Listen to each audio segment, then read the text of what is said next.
Hello and welcome to Policy Watch, your packed snapshot of the week's biggest business stories, their context, their relevance and policy impact. I'm Govindraj, Ethiraj. India's stock markets got pounded quite literally with Britain voting to leave the European Union in the much-awaited Brexit vote. The BSE Sensex crashed 100,000 points in the midst of turmoil across the region. The British pound took a beating as well, going down to a low not seen in 31 years against the dollar. Now, while there was some expectation of Britain voting to leave the EU, the markets have reacted more severely. The concerns are as follows. What would happen if more countries leave the EU? Will this increase global economic uncertainty in the near and medium term? And back home, what is the implication for India's economy, markets and companies which have a high exposure to Britain, such as Tata Motors or Tata Steel? To discuss this, I'm joined by Andrew Holland, Managing Director of Ambit Capital, Saugata Bhattacharya, Chief Economist of Axis Bank. Thank you both for joining us. Saugata, let me get a sense from you broadly. Are the financial markets or the global markets more spooked than perhaps they should be? I think to a certain extent they are, probably because of the fact that a bit surprisingly, yesterday night in India, global financial markets seem to be a little bit more bent towards the Remain vote. This is actually so, and a lot of positions, I'm told, were apparently taken with a Remain position in mind, which is a bit surprising because I mean, till most polls were showing almost neck and neck, and a very large amount of people still being undecided at that point in time. So I think the reaction to a negative vote, negative to expectation, was what created this greater than expected volatility in the market. Right. So, Andrew, what's your reading? The markets reacted very negatively on Friday, but is your sense that this will recover over the coming week? I'm not sure it will, Govind. Whilst this is a huge negative development and shock for the markets, it does have wider ramifications and across Europe. I mean, we've already seen that David Cameron is now resigning as the UK Prime Minister, so there's the first casualty. Obviously, Scotland are going to very quickly come out and say what they want to do about maybe them having a referendum, given that they voted to stay in Europe. And then, of course, you have other European countries now who are looking at this and saying, why are we there? I mean, Britain wasn't even a full member of the European Union. It was half in, half out with its own currency. And it's taken this view about Europe. So, I think, perhaps we've moved from a point where, we're moving more towards a political fallout around Europe, which, we hadn't really kind of, we've been seeing a little bit of, but not to this extent. And maybe this has brought it home a lot more clearer to us that despite the monetary policy that central banks have been doing, which clearly isn't working yet, that it's the political problems that people are voting against and therefore wanting change. And obviously that would lead to a lot of uncertainty about whether Europe continues in its current form or disintegrates. And that will lead to a lot of volatility and obviously nervousness and concerns about not just the European markets but global growth overall. Could you tell us why we are seeing such sort of dramatic shifts in flows then? I mean, are we seeing the fall in Indian markets because Indian investors are jittery? Is it because foreign investors have pulled out? Or were people just betting on a certain decision and then it didn't go that way? Well, I think, in the run-up to the vote yesterday, most European markets were up anywhere between 8-9%. So really you're just seeing them going back to where they were before the confidence about Britain remaining was there. So, obviously we're going to follow global markets. We could not go against that. So I think the whole concern now going forward is one, the central banks anyway hadn't fixed the problem of global growth. And could this push, Europe into a deeper decline? Already you're seeing the rating agencies downgrade, or talking about downgrading Britain, and also, economists slashing their forecast to virtually a recession in 2017. So these are significant, events which will have a global impact, not just a kind of a Europe-centric or it's just a one-off event. It could have more serious implications. I mean, we'll have to wait and see how the next few weeks kind of pans out. But at the moment, I would say that the risks are on the downside than the upside. Right. So, Saugata, the Reserve Bank governor came out and made a statement. He said the economy is sound on sound fundamentals, which of course the Minister of State for Finance has said as well. He said that there is low external debt, there are sizable foreign reserves, so India should not fear. Would you concur with that? Very much, because I mean we have an example just a few months before when China devalued in August 13, if you remember, that major devaluation. So India was the least affected, and even today India's currency is probably the least affected, not probably, is the least affected amongst all the emerging market complex. So I think because of our lesser intensity of interactions with the global trade, I think we are fairly bit protected. I mean, of course, the uncertainty that is created, and given our trade, we do trade a significant amount with the entire eurozone, euro area, including Britain. So that's a large trading partner. So eventually the impacts will come in, but I mean in the initial phase when there is this amount of uncertainty in the markets, India's macroeconomic position I think is better than that of our emerging markets. Right. So on trade specifically, while after 2 years, this is not going to happen immediately. Britain will separate from the EU. India's arrangements with either EU independently or Britain independently will continue as always, wouldn't it? I would think so, because we still don't have a FTA, the free trade agreement with the eurozone. Maybe this might actually be a trigger. I don't know how things will evolve. I think the biggest problem at this point in time in terms of global macro is the sense of uncertainty that's created. Till we get some clarity on how negotiations between Britain, the UK and the Euro area progress. I mean, what are the contours in which the negotiations will happen? We don't even know how the process of negotiation, when the Article 50 of the Lisbon Treaty will it get invoked, if it gets invoked at all, what stands Parliament. This is the problem now, that this uncertain environment that has been created, I think that's bad for global business. Right. So, Andrew, one of the things that people are obviously talking about is Indian companies which are in the UK, like Tata Motors and Tata Steel, which manufacture, who in turn will have trade arrangements with the EU. And are they likely to be more affected in your sense, in your understanding today? Well, I mean, obviously Tata Steel itself is trying to sell its assets, so we'll see if that process continues or it changes in terms of valuations now. Now, as regards Tata Motors, obviously, Jaguar, because of the sterling fall, actually becomes probably more attractive in terms of exporting. So, it could offset that kind of slowdown that people are expecting around Europe and particularly the UK. So, a little less worried about Tata Motors, but you will have a knock-on effect. If the growth in the UK is going to go from, I think people are predicting 2% growth next year to virtually zero now. So that would obviously have a material impact on their sales in the UK. But exports obviously would benefit, if they're selling from the UK tremendously. So I think that's the kind of off kind of trade for them. I think the key now to think about is what China does. I mean, obviously, their yuan is appreciating against quite a lot of currencies at the moment, European currencies, and what their reaction will be going forward. Because obviously, the European Union is a trading partner and also competition. So we'll be watching very closely what China's reaction will be over the next few weeks regarding their currency against this trading basket. Let's understand the currency part as well, Saugata. So, the pound has done quite badly against the dollar, for instance, and against the rupee too, it has depreciated about 10% almost. Whether that will sustain or not, we don't know. But what's your sense? I mean, is that something that we should be looking out for? I can see some benefits, but would there be concerns? No. I mean, the benefits are, of course, from the borrower's perspective. That anybody who's borrowed in GBP would, but together with this, whoever's borrowed in the US dollars, and from what I see of BIS data, dollar borrowings are far more than euro borrowings or GBP borrowings. So I think that's a mixed bag. So individually, of course, this would be this would impact certain borrowers. Exports are a problem because with the pound weakening to this extent, all exports to Britain immediately become less competitive. So that's another problem. The inherent problem with this, with the scale of currency movements, is again this uncertainty that gets created, and other secondary, tertiary impacts come in.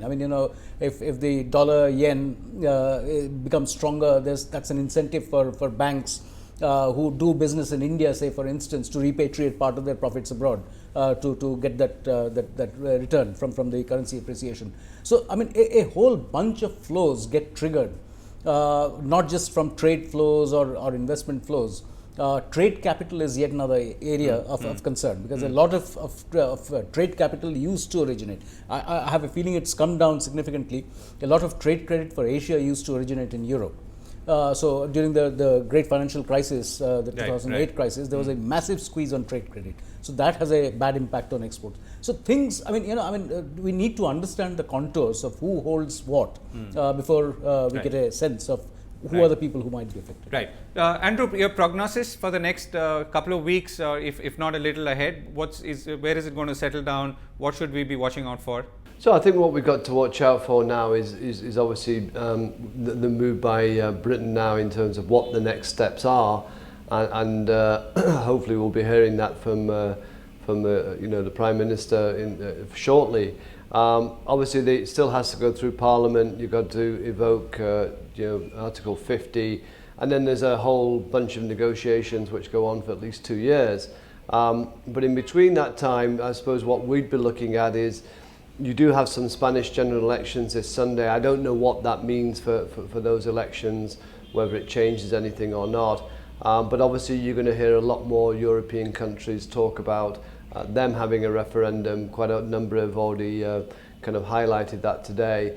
And then of course, we've got to hear from the Scottish people in terms of whether they would want to have a referendum going forward as well. So there's quite a lot of news flow which could be more negative than positive over the next few weeks. But let's see how it plays out. It's still the very early days, with reactions coming from European leaders. So maybe by over the weekend we would have heard a little bit more. There'll be a little bit more kind of calm in terms of being able to look at the fundamentals of what's changing. But at the moment, it's a little bit more sentiment driven, and obviously the sentiment is one of shock at the moment. Right. Andrew, thank you so much for joining me. Saugata, thank you so much. We've run out of time on this segment. We need to go in for a break. Coming up on the other side, a new liberalized foreign direct investment regime. What does it hold and what does it mean? Stay with us.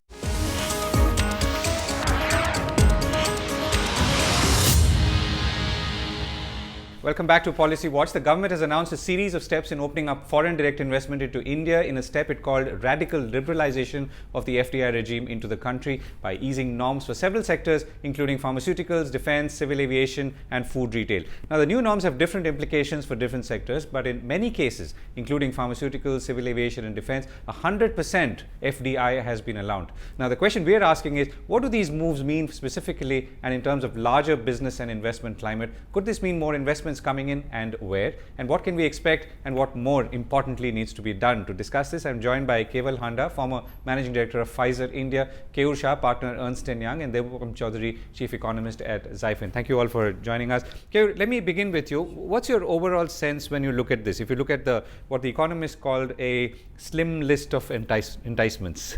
So I think that if you need to look at it as a one step in a direction where the government has been doing several things on an ongoing basis from a liberalization perspective. So yes, is it an important step? It is.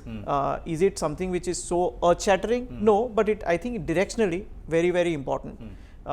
Be it on the single brand retailing, I think that will now take care of some of the concerns which some of the big IT companies had. Okay. On the defense side, again, if you look at the way people were reacting to the defense policy, we've not seen that much interest when 49% was allowed, because I think the issue which people were facing was the fact that when you have technology which is so private or personal to you, will you share it in a 49% joint venture kind of a situation? So the answer was no. And the answer was no, so we didn't see much around that. So now with 100% being allowed in a manner where they have said that it does not need to be state of art, I think we'll see some positive movement around that. So amongst all the areas that have been referred to in this new set of announcements, what's the most significant in your mind? Single brand retail, okay. The allowing trading in food products and defense. Okay. So single brand retail is really the Apple impact? Apple, IKEA, both. Okay, done. So Kewal, let's get you in. So what's your sense? If you look at what's been announced for the pharmaceutical sector, particularly for brownfield investments, greenfield investments, how do you note that distinction and what do you see happening? So you see, for last few years, there's not been much of an activity in the pharmaceutical industry, mainly because of various reasons. The brownfield as one regulatory that came into picture. Then there were other regulatory challenges like pricing, IPR and so on and so forth. We have a potential of almost about $40 billion as both domestic and export business. And you're getting something like about $1 billion of investment in equity and roughly around about $700,000, $1 million about investment in private equity. So I think we have undersold ourselves. And this is now a great opportunity to get more investment both as an equity as well as a private equity. And I see a great churn happening here in terms of consolidation also, as well as, there are a lot of sticky assets which have got stuck in NPAs.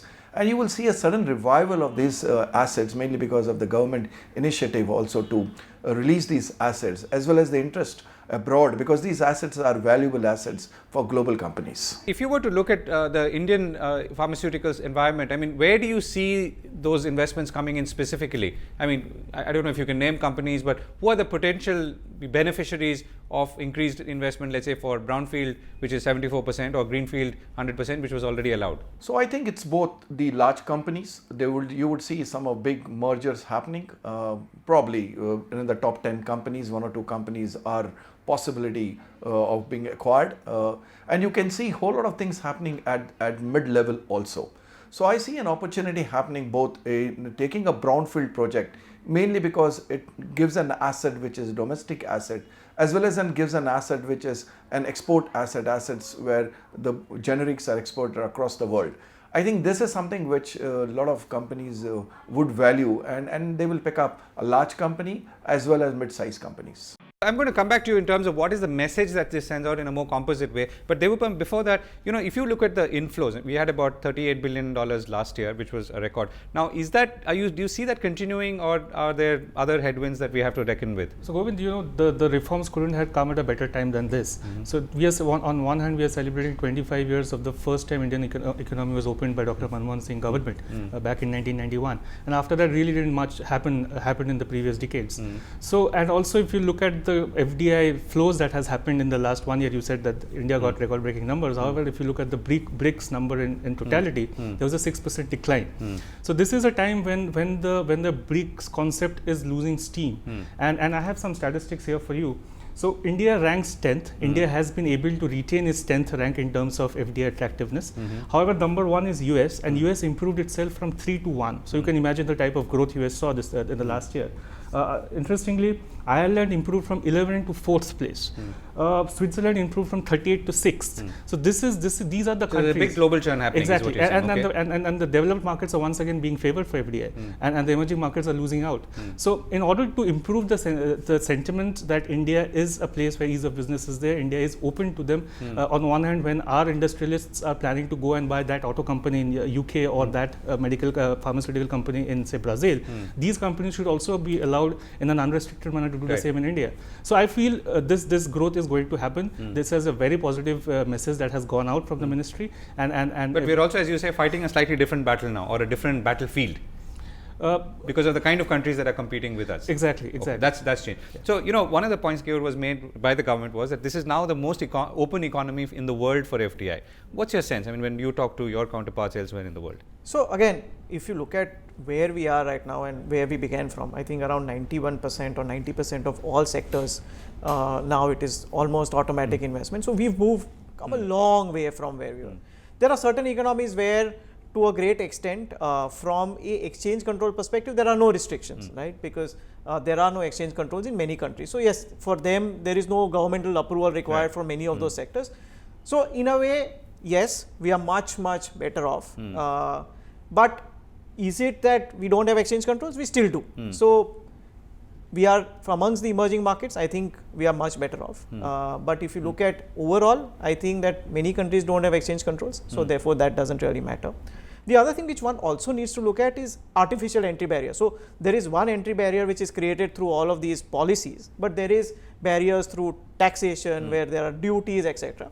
And I think there also we are doing a good job in terms of making sure that we are not creating artificial barriers for investments through the duty structure. And I think that again has to be therefore looked at holistically rather than just saying from an exchange control perspective. And therefore, even if you look at some of the other surveys also. But to what extent do the barriers matter if there is investment coming in for local manufacture or domestic manufacturing?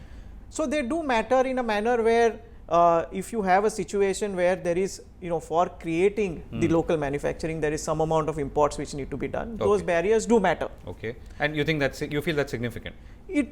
Various countries have done various things to create those barriers in a manner where they can therefore either promote or dissuade investment coming into that country, because they don't have the tool of exchange control. We have this tool and I think we are effectively using it. So I am not saying that this is a bad thing. I think that the way we have done this in a manner where we've been gradually opening up sectors as and when the government gets comfortable is the right thing to do. Okay, right. So let's look ahead now. Debopam, if you were to spin forward, what's your sense? I mean, what could this lead to? What are the other hurdles that we should be looking at, and what should in a way accompany these kind of announcements? See, this is the announcements on opening up FDI in these sectors is very much in line with the basic economic fundamentals that exists in every developing economy.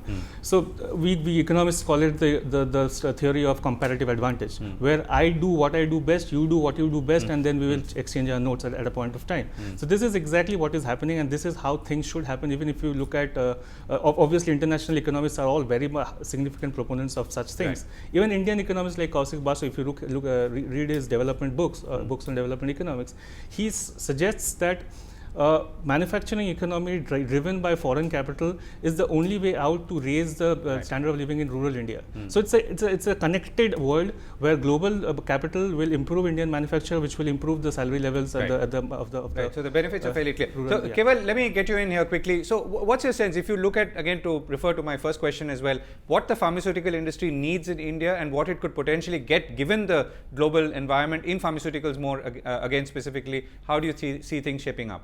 So just to reflect on what was being said earlier is that, though there is opening of the FDI, but still the ecosystem is not very conducive for foreign investment.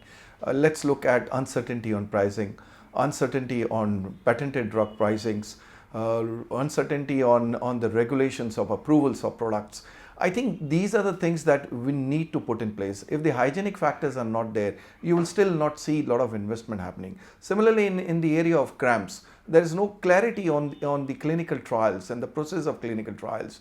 And therefore, I think government has to address these issues right upfront if they want to attract foreign direct investment in a big way.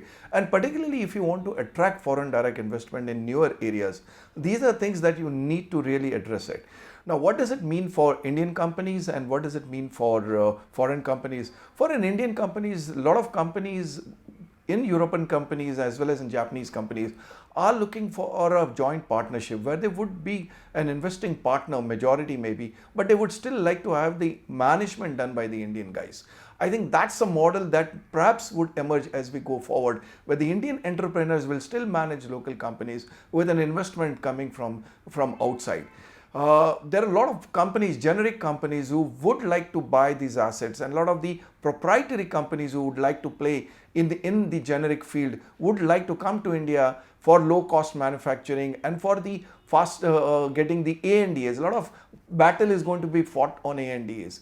Companies which are having a large number of ANDAs would get priced companies, and small companies who are also doing a lot of activities in ANDAs, they will get priced companies. So you will see a lot of activities happening both in the domestic generic field as well as in the export market. Okay, well, thanks for that. So, Keyur, last word, any moves that you see in your client universe thanks to this in the near future?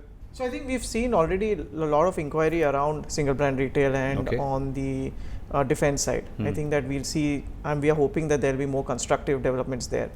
I think the other game changer will be the multi-brand retail around the trading on food. And I think that again we need to look at it in a manner where to say that the middlemen have always been an issue in terms of food trading. And if you can bring in technology and use that as a platform for allowing food trading, I think that can also be a game changer. So we'll have to see how that one evolves. But I think those are the three things which are going to be important and where to look out for. Right, and let's look forward to this optimistically. Yes. Thank you so much for joining me. We've run out of time on Policy Watch. We'll be back next week, same time. Thanks for watching.